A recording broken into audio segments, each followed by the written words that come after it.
Social మీడియాలో అసభ్య అశ్లీల పోస్టులు పెట్టేవారి భరతం పట్టేందుకు ఆంధ్రప్రదేశ్ హోంశాఖ మంత్రి వంగలపూడి అనిత గారు సిద్ధమయ్యారని, అందులో భాగంగానే వర్రా రవీంద్రారెడ్డి అలాగే సజ్జల భార్గవరెడ్డి వ్యవహారంలో అనిత గారు సీరియస్గా ఉన్నారని, వారికి వార్నింగ్ కూడా ఇచ్చారు.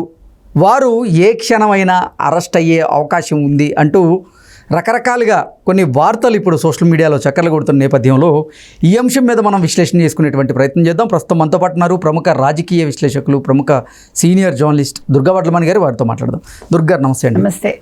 దుర్గారు, సోషల్ మీడియా వేదికగా చేసుకొని అశ్లీల అసభ్య పోస్టులు ఎవరైతే పెడుతున్నారో వారి భరతం పట్టేందుకు వంగలపూడి అనిత గారు, ఆంధ్రప్రదేశ్ హోంశాఖ మంత్రి, వారి మీద యాక్షన్ తీసుకునేందుకు సిద్ధమయ్యారు అని, అందులో భాగంగానే వర్రా రవీంద్రారెడ్డి అంటే వైఎస్ భారతిరెడ్డి గారి పిఏ, ఆయన మీద అలాగే సజ్జల భార్గవరెడ్డి వ్యవహారంలో అనిత గారు కొంచెం సీరియస్గా ఉన్నారని, వారికి వార్నింగ్ కూడా ఇచ్చినట్లుగా, వారి మీద యాక్షన్ తీసుకోబోతున్నట్లుగా, వారు ఏ క్షణమైనా అరెస్ట్ అయ్యే అవకాశం ఉన్నట్లుగా రకరకాలుగా కొన్ని వార్తలు అయితే వస్తూ ఉన్నాయి.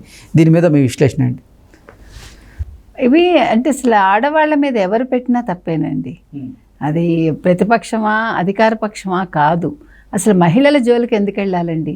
రాజకీయం అనేది రాజకీయంగా చేయాలి తప్ప ఆడవాళ్ళని అడ్డు పెట్టుకుని ఆడవాళ్ళని కించపరుస్తూ, అసలు మీరు చూస్తే కనుకైతే ఇటువంటి సంస్కృతి మనం ఎక్కువగా ఈ వైసీపీ వచ్చాక ఎక్కువగా చూస్తున్నాం. మనం గత 5 ఏళ్లలో వైసీపీ ప్రభుత్వం ఎప్పుడైతే ఉందో వాళ్ళు ఎంత చెలరేగిపోయారంటే, ముఖ్యంగా చివరి 2 సంవత్సరాల్లో వాళ్ళు విపరీతంగా ఆడవాళ్ళని ట్రోల్ చేయటం, ముఖ్యంగా తెలుగుదేశానికి సంబంధించిన ఆడవాళ్ళు కావచ్చు, జనసేనకి చెందిన ఆడవాళ్ళు కావచ్చు, ఎస్సీ ఎస్టీలను కూడా వాళ్ళు ట్రోల్ చేశారు.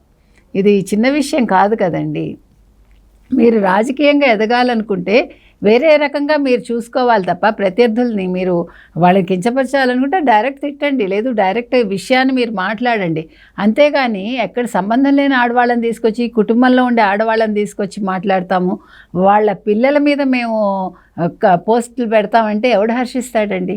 ఇప్పుడు వైసీపీ ఈరోజు ఓడిపోయిందంటే వాళ్ళు చేసిన అవినీతి అక్రమాలు ఒకటే కాదండి, వాళ్ళు మాట్లాడిన మాటలు, మంత్రులు ఉపయోగించిన బూతులు, తర్వాత వాళ్ళ ఆడవాళ్ళ మీద చేసిన వాళ్ళు కించపరుస్తూ పెట్టిన పోస్టులు. అంటే ఒక వ్యక్తి ఓడిపోవటానికి ఒక్క కారణం కాదండి. జగన్మోహన్ రెడ్డి ఒక్కళ్ళే కాదు, మంత్రులు ఓడిపోవటానికి కూడా ఇవన్నీ కూడా కారణాలే. ఇప్పుడు నీ కిందవాడు తప్పు చేస్తున్నాడంటే దండించాల్సిన బాధ్యత ఎవరిదండి? పైన ఉన్న వాళ్ళదే కదా. జగన్మోహన్ రెడ్డి చూసుకోవాలి కదా. ఇందాక మీరు అన్నారు వర్రా రవీందర్ రెడ్డిని అరెస్ట్ చేస్తున్నారని. వర్రా రవీందర్ రెడ్డి ఎవరి దగ్గర ఉన్నారండి? భారతిరెడ్డి ఎవరు? జగన్మోహన్ రెడ్డి భార్య. అంటే ఒక మహిళ అయ్యుండి ఆవిడ నీ దగ్గర పిఏగా ఉన్న వ్యక్తి పెడుతున్న పోస్టులు నీకు తెలియదా? సోషల్ మీడియాలో ఏం జరుగుతోందో తెలుసుకోకుండా మీరు ఒక వ్యక్తిని పెట్టుకుంటారా? లేదు, మీ దగ్గరికి ఆ వ్యక్తి వచ్చాక ఇటువంటి పనులు చేస్తున్నారంటే వెంటనే మీరు చర్యలు తీసుకోవాలి కదా. కనీసం వాట్స్ హ్యాపెనింగ్ అనేది తెలుసుకోకుండా ఉంటారా ఎవరైనా? ఇప్పుడు నా దగ్గర ఒక పని మనిషి పనిచేస్తుందండి, ఆమె మంచి చెడులు తెలుసుకోకుండా పెట్టుకోను కదా. పెట్టుకున్నాక కూడా చుట్టుపక్కల వాళ్ళు మనకి హింట్ ఇస్తారు, అయ్యా ఆమె ఇట్లా ఉందండి మీరు చూసుకోండి, ఏదైనా దొంగతనం చేసిందేమో, లేదా ఏదో ఒకటి చెప్తారు. చెప్పినప్పుడు మనం వెంటనే నమ్మేయక్కర్లేదు, మనం కూడా టెస్ట్ చేశాకే మంచి చెడులు తెలుసుకుంటాం. అలాగా ఈ రవీందర్ రెడ్డి అన్న వ్యక్తి గురించి భారతిరెడ్డికి తెలియకుండా ఇవన్నీ జరుగుతాయా? లేదా వర్రా రవీందర్ రెడ్డికి ఇవన్నీ తెలియదు అన్న వాళ్ళు కూడా ఉన్నారు, మీకు తెలుసో లేదో. సో రవీందర్ రెడ్డికి తెలియకుండా రవీందర్ రెడ్డి సోషల్ అకౌంట్లోంచి వెళ్ళిపోతాయా పోస్టులన్నీ అండి?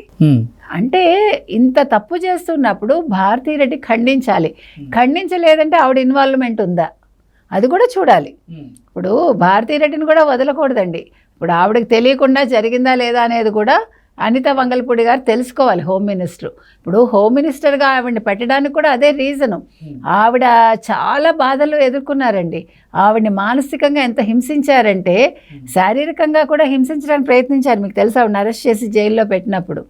కాబట్టి ఆవిడ ఎస్సీ సామాజిక వర్గానికి చెందిన ఆవిడ మీద ఎస్సీ ఎస్టీ అట్రాసిటీ కేసు ఆవిడ మీద పెట్టారు చిత్రంగా. అంటే ఇది ఏ ప్రభుత్వంలోనూ ఎప్పుడు జరిగి ఉండని విషయం. ఈవిడ మీదే కాదు, ఇంకా చాలామంది ఎస్సీల మీద కూడా ఎస్సీ ఎస్టీ అట్రాసిటీ చట్టం కేసు పెట్టారండి. ఈవిడ మీద పెట్టి ఈవిడని హెరాస్ చేశారు కూడా. కాబట్టి ఆవిడకి ఇవ్వడం అంటే ఆ పోస్ట్ ఇవ్వటం ఎంత ముఖ్యమో చాలా మంచి పని చేశారు చంద్రబాబు నాయుడు గారు ఆవిడకి ఇచ్చి home minister. At the same time ఆవిడ కూడా ఇప్పుడు ఎవరిని వదలనని చెప్తున్నారు. ముందు కేసులు పెట్టి రాష్ట్ర వ్యాప్తంగా ఎవరెవరు ఇట్లాగా సోషల్ మీడియా ద్వారా వీళ్ళు పోస్టులు పెట్టారు, ముందు వాళ్ళని కనుక్కొని వాళ్ళకి నోటీసులు ఇచ్చి తర్వాత అరెస్టుల పర్వం అయితే జరుగుతుందండి. At the same time Sajjala Ramakrishna Reddy నిన్నటి వరకు ఎవరైతే జగన్మోహన్ రెడ్డికి షాడో ముఖ్యమంత్రిగా ఉన్నారో, ఎవరైతే సకల శాఖ మార్చులుగా ఉన్నారో అటువంటి సజ్జల రామకృష్ణారెడ్డి కొడుకు సజ్జల భార్గవ్ రెడ్డి మొత్తం సోషల్ మీడియాని హ్యాండిల్ చేశారండి. ఐపాక్ కంపెనీ ఆయన కిందనే ఉండింది. అటువంటి సజ్జల భార్గవ్ రెడ్డి ప్రతి ఒక్క మహిళని కించపరుస్తూ ఆయన కూడా పోస్టింగ్లు పెట్టించారు కాబట్టి ఈరోజు అతని మీద కూడా చర్యలు ఉంటాయి. అసభ్య పోస్టులతో పాటుగా అశ్లీలమైనటువంటి పోస్టులు కూడా పెట్టారు. మీరు చెప్పినట్టు అసభ్యము అశ్లీలము రెండూ చేశారండి. చేసినప్పుడు అలాంటి వాళ్ళని వదలకూడదు. ఇంకొకటి ఏంటంటే సోషల్ మీడియాలో పోస్టులు, ఇలాంటి పోస్టులు పెట్టే వాళ్ళకి ఐటీలో చట్టం ఉంది, దానికి వెసులుబాటు ఉంది. కాబట్టి ఇప్పుడు అనిత గారు అవన్నీ చూసుకుంటున్నారు. చూసుకుని దాని ప్రకారం ప్రతి ఒక్కళ్ళని వదలరండి ఆవిడ. ముఖ్యంగా మీకు తెలుసు ఎంతమంది ఆడవాళ్ళ మీద పెట్టారో వాళ్ళు. ఈవెన్ పవన్ కళ్యాణ్కి సంబంధించిన వాళ్ళ మీద పెట్టారు, చంద్రబాబు నాయుడు గారికి సంబంధించిన వాళ్ళ మీద పెట్టారు.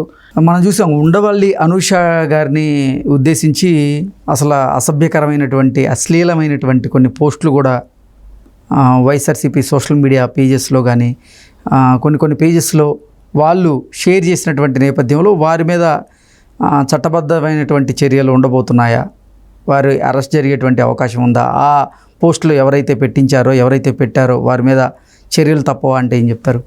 ఎందుకుండవండి, ఖచ్చితంగా ఉంటాయి. ఏంటండి అది ఓపెన్గా అట్లా వాళ్ళు పెట్టి వాళ్ళు దాని మీద చెప్పి షేర్ చేసి నవ్వుకుని దాని మీద విపరీతంగా మళ్ళీ దాని మీద ట్రోలింగ్స్ ఎవడూరుకుంటాడండి. ఇప్పుడు మీకు గుర్తుంటే ఇప్పుడు అమెరికా నుంచి పంచు ప్రభాకరు, దుబాయ్లో కూడా ఉన్నారు ఇలాంటి వాళ్ళు సోషల్ మీడియా యాక్టివిస్టులు అని చెప్తూ. వీళ్ళందరూ ఎటువంటి పోస్టింగ్లు పెట్టారండి, ఎట్లాంటి వీడియోలు చేశారండి. ఇప్పుడు వాళ్ళని ఎలా రప్పించాలో కూడా అనిత గారు ఆలోచిస్తున్నారట. కాబట్టి ఎవరిని వదలకూడదండి. ముఖ్యంగా ఆడవాళ్ళని అడ్డు పెట్టుకుని రాజకీయాలు చేసి ఆడవాళ్ళని అసభ్యంగా మాట్లాడిన వాళ్ళని ఎట్టి పరిస్థితుల్లోనూ వదిలే ప్రసక్తే ఉండదని ఆవిడ చెప్పారు. కాబట్టి అనిత గారు రంగంలోకి దూకారండి. తప్పకుండా ఆవిడ ఎవరిని వదిలిపెట్టరు. దానికి తగ్గ అంటే వాళ్ళకి చర్యలు ఉంటాయి, శిక్షలు ఉంటాయి తప్పకుండా. Okay madam, thank you so much.